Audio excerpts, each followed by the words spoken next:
I'm Conlin Banco. I'm from Alachua County and I serve as the Resolutions Chair for the Florida PTA. And I'm here with my colleague. I'm Angie Gallo. I'm the VP of Educational Development for Florida PTA and I am from Orange County. I will also say that I have 4 children in our public school system. And I'm married and I live in, as I said, in Alachua County. And I am aware that my school has a grade. How many of you here are aware that your school has a grade? How many of you here are aware that your school has a report card? How many of you know the difference between your report card and your grade? All right. How many of you here know that your district has a grade? How many of you here know that your district has a report card? How many of you here know the difference between those two? And then lastly, how many of you here know that your state has a report card? And how many of you have looked at it? Well, we got 3, 4. All right. So before we take a look at this, as I said, the purpose of this whole exercise for us is to see if we can use data for good. And data, how many of you have been in a situation where you're thrown a stat and that stat invokes something in you? It invokes a reaction, right? Makes you angry, makes you happy, affirmed. I think it's important to to get in a mindset of when we're looking at data to know that the other side of that data, there are children, but then there are also people who work with those children. And that data can represent their work. Okay? So I want to take an exercise from Mr. Rogers that you can use. We are Florida PTA, we're a pretty empathetic group. But I want to take an exercise from Mr. Rogers for groups that you might be doing this presentation for that maybe don't have that trained skill set in them. So we're going to take an entire minute. Somebody have a timer for me? I can do that. Thank you. We're going to take a minute. I want you to think about, we are all here because of a teacher. I want you to think about that teacher for an entire minute and how that teacher put you in this place. Let's go.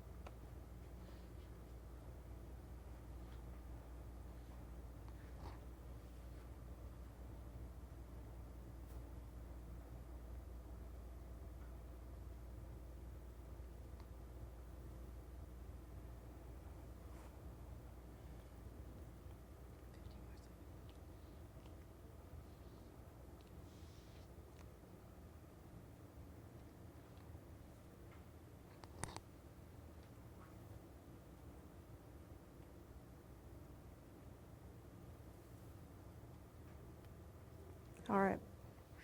You've got that person close to you right now. Now, when we take a look at these report cards, I want you to imagine that that represents that person's work product. And I want you to think about all of that when we're getting ready to go through this process.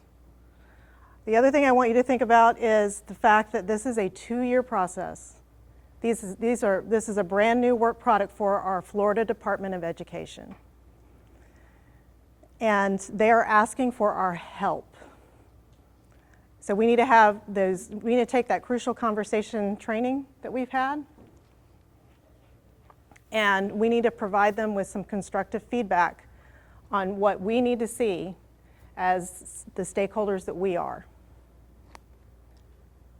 After that, we're going to take what we're getting ready to do is go ahead and take a look at our Florida report card for a minute. Angie's going to take us through Angie's going to take us through why it's important. We're going to do our scavenger hunt. We're going to have a little fun. And then we're going to close out with some question and answer. Are we ready? Are we ready? All right. So let's try to find our Florida report card. What do you guys think you need to Google? Florida, maybe Florida DOE? Yeah, Florida DOE. Okay. Might want to mention report card, like Florida DOE report card. There you go. Go ahead. So let me just tell you, we've already improved this process by a lot from when we first started. Yes, it wasn't that easy. We would have already went through like 3 or 4 clicks before we even got to here. So the fact that they've streamlined it and have made it easier to find on Google is either that they recognize there was an issue or that so many of us have been Googling it, we just rose it to the top. I'm not certain which one. The other thing is that they have now put this on their website. You can find it under the accountability menu. It's Yes. right there already. But let's go back up and go to the actual state report card. This would be one of the issues, is that when you click there, you go to poor Holmes County High School. Right. And we want the state. So we've already got 1 click and we're not where we need to be quite yet. Up at the top, report cards, There you go. state report card. So this is how we're doing currently as a state.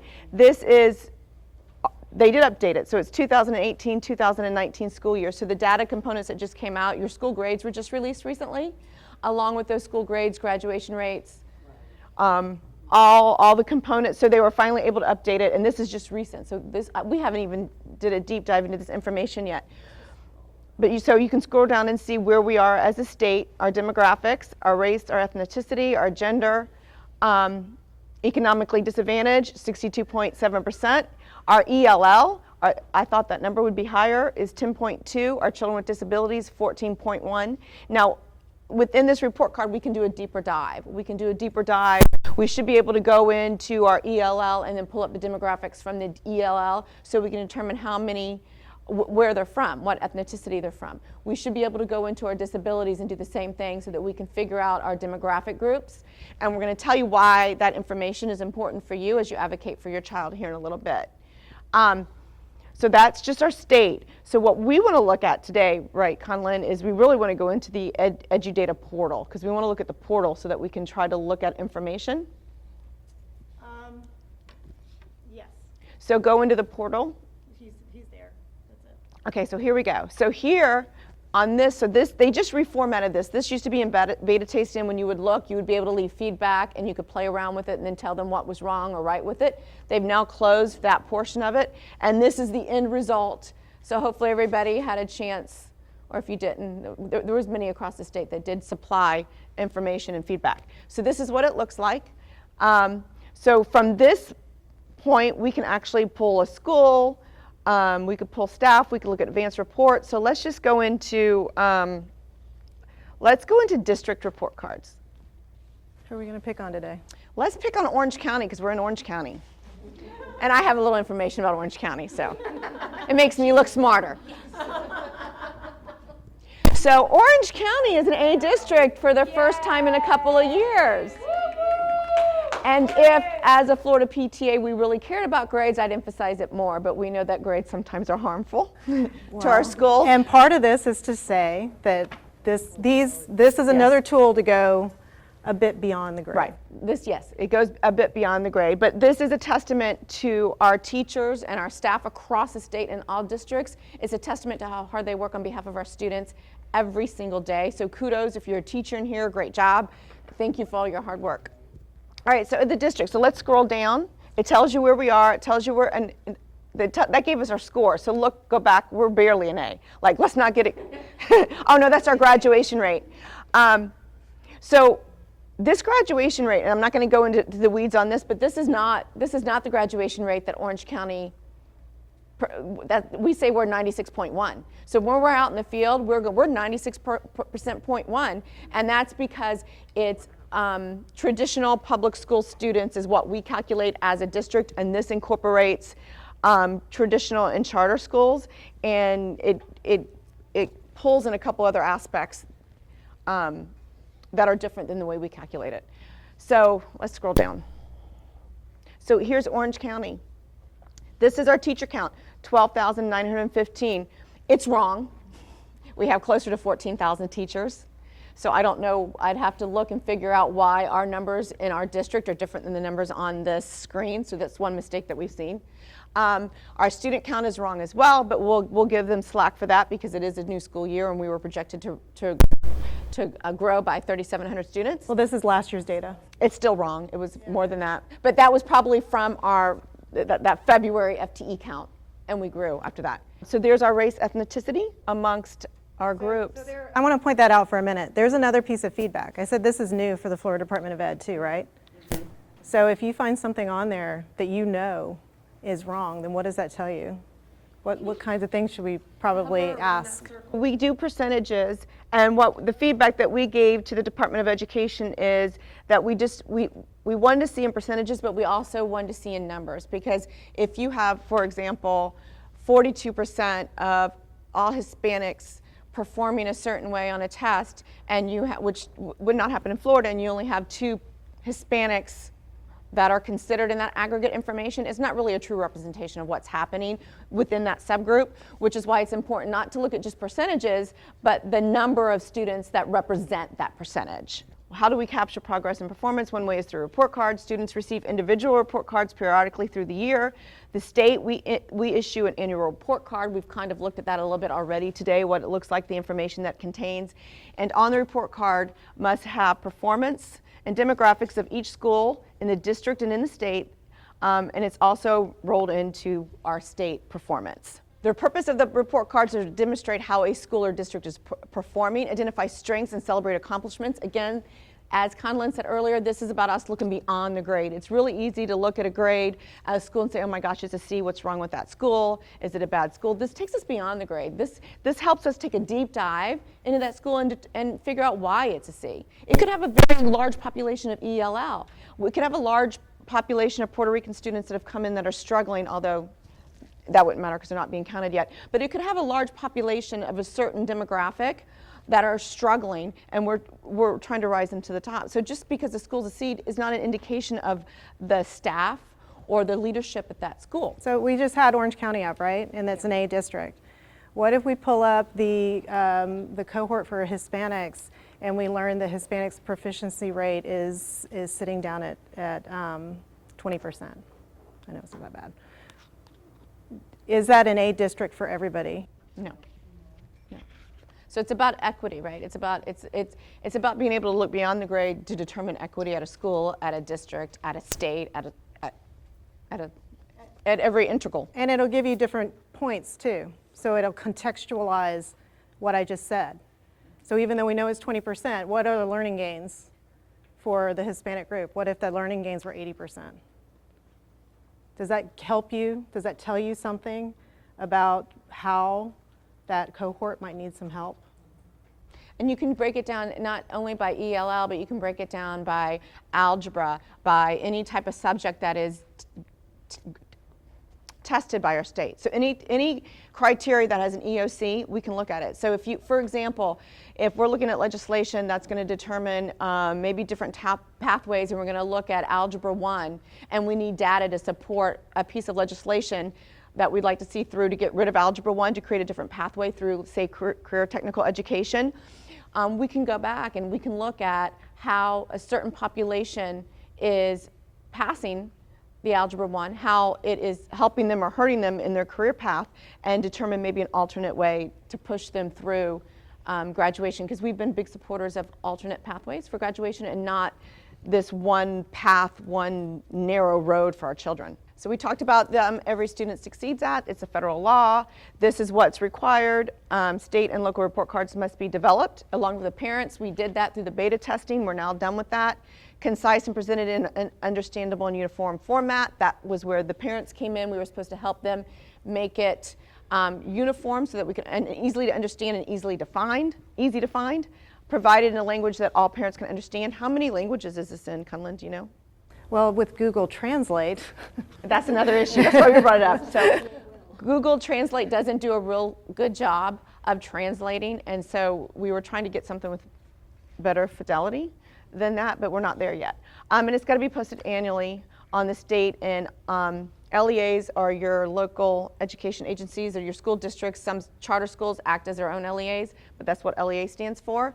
On or before December 31st for the preceding school year. So in Orange County, if we go back and do a deep dive, you're going to see the report cards for every school. We've had them in place. We were actually ahead of the bell curve, so we started doing report cards 2 years ago because we wanted parents to do a deeper dive other than just looking at a school grade. We were trying to make the point that the school grade doesn't mean everything, and in some cases it doesn't tell you a lot, and we wanted to provide you with information that told you more about our schools. So we've actually been doing report cards for a couple years now, so you'd be able to find the report cards in Orange County. On your report cards, you're required to include teacher qualification information, academic achievement, spending per student, and out of all of these that are listed, spending per student is going to be the hardest one to calculate because it's different for every school. So you're going to see a lot of inequities in the spending of our students. And what you should see, and I'm not saying it is what we will see, is you should see where we have the greatest needs should be provided the greatest resources. We should have the resources where there's the greatest need. So when you're looking at these report cards, you can determine that because you know which schools are the greatest need, especially in your county. And you can go and look at the spending per student and determine if, in fact, there is equity amongst your district. So student demographics, high school graduation rates, which we already know is different than how some districts look at them, and school environment. And by school environment, we mean the school climate. And each district, it's incumbent upon each district to figure out how to measure a school climate. Measuring a school climate is not an easy thing to do because it's basically how the students feel within your school and how the parents feel about the school. And it's up to each school district to develop that tool and administer that tool. So it'll be different from district to district. So we're not getting we're not able to compare like apples to apples or oranges to oranges because it's different from each district. What is mainly being used as metrics for school environment? Crime reports, statistics. Behavior in the classroom, absentee rates, okay? So again, the idea behind the ESSA report cards is not that, okay, this is what is, that they have to do this with parents. It's mandated, it's done with parents.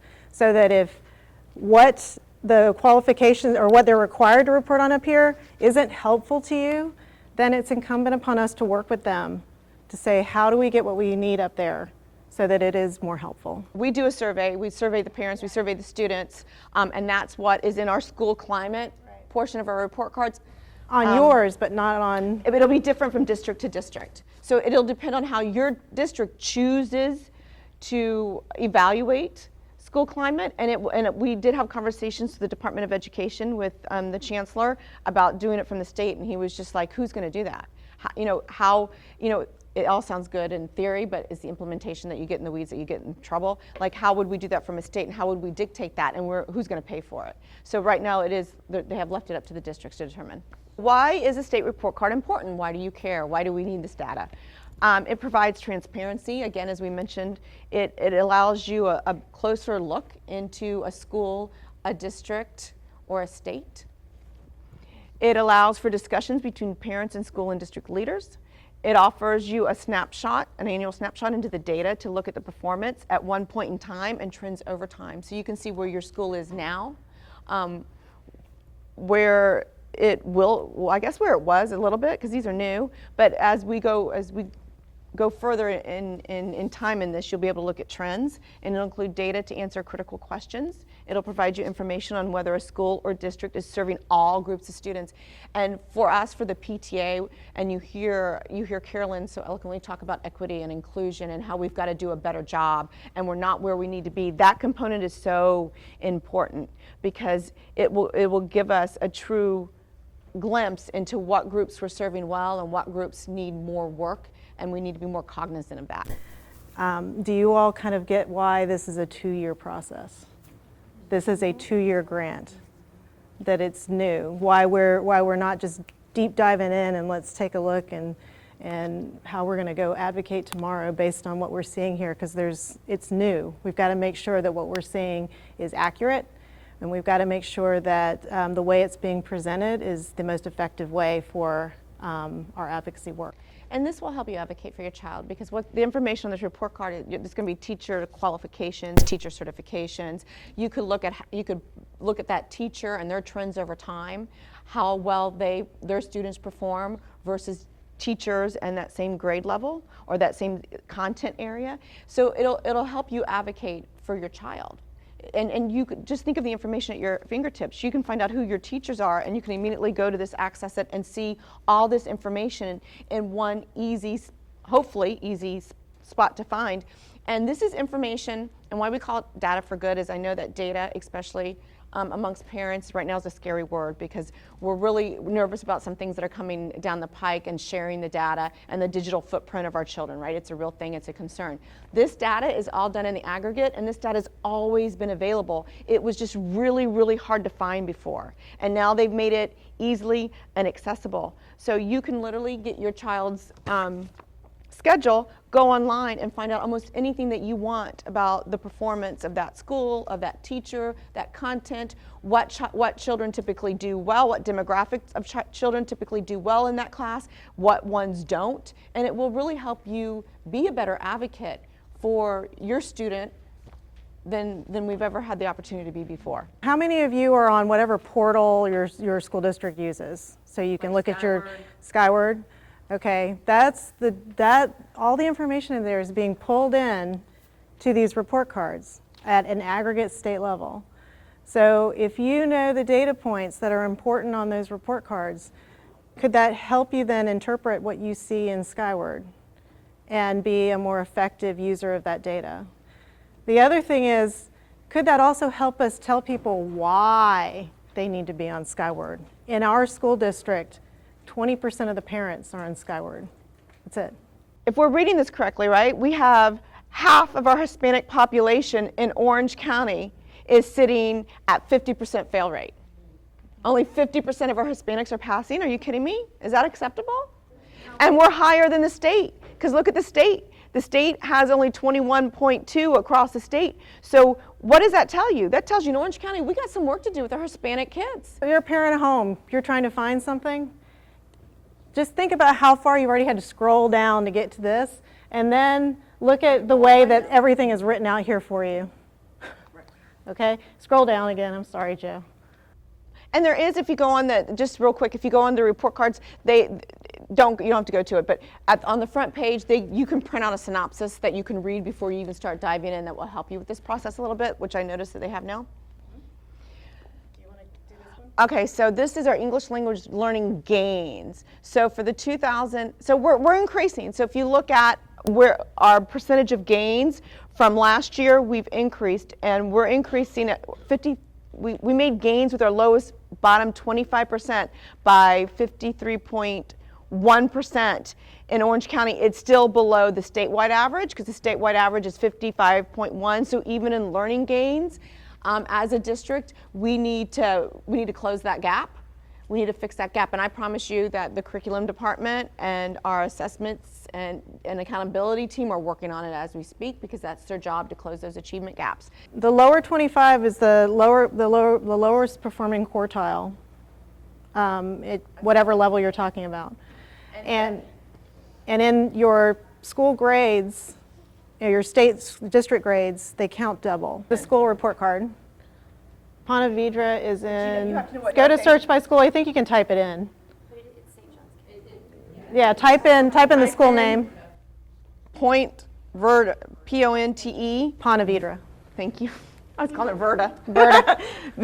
V-E-D-R-A High School. What was the 2016-2017 graduation rate for students with disabilities? So that's the information we're trying to find. So where do we need to go? Okay, there's graduation rate. Go click on details. No, that's identified for support. Oh. This is just an example. So, and this is okay, is what I'm going to try to tell you. I mean, it's not okay that it stays like this, but for right now, what we need you to do is then put that feedback on that sheet of paper for the DOE. Okay. Because we're sharing this information with the Florida Department of Education. And I want you to go back to that teacher thing I told you about. that the people at the Florida Department of Education, this is new for them too. So we're going to be working on this, as I said, for 2 years. It's got 3 components to it. The first one is doing what we're doing right now with as many groups as we can, which is, hey, we've got a report card. Let's look at it. Let's start to look at it. Let's start to use it. And just think about the different stakeholders that need to be aware of it.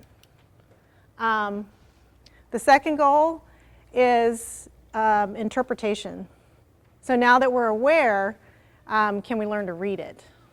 And can we learn to read it consistently? Florida Virtual is its own district, and that's where most kids go for their online instruction, and they will have a grade and they should have the information on their report card.